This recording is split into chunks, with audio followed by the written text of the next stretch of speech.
Gérer la variabilité climatique pour empêcher les inondations dans la banlieue. La réflexion est au cœur d'un atelier sur la problématique des inondations. Les spécialistes estiment que seule la planification d'une stratégie pour le moyen et le long terme s'impose. Tchorodia.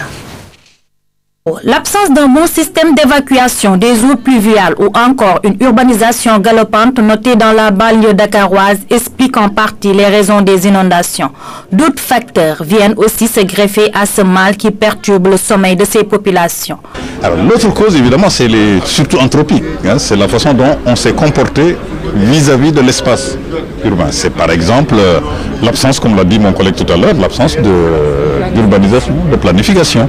C'est par exemple des comportements qui sont parfois délictuels même, qui consistent par exemple à barrer quelque part par un édifice qui peut être utile par ailleurs, mais qui va entraîner un certain nombre de problèmes. Pour éradiquer ce fléau, les séminaristes ont préconisé bon nombre de solutions, comme une planification et une bonne gestion du secteur urbain.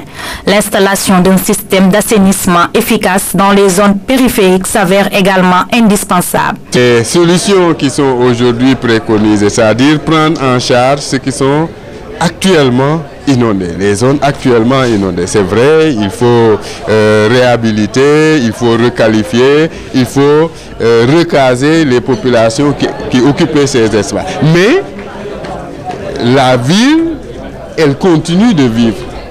Donc, il ne s'agit pas seulement de régler un problème ponctuel, mais de penser l'avenir de la ville. La résolution de cette problématique n'est pas une sinécure, car il faut une bonne maîtrise du cycle pluviométrique.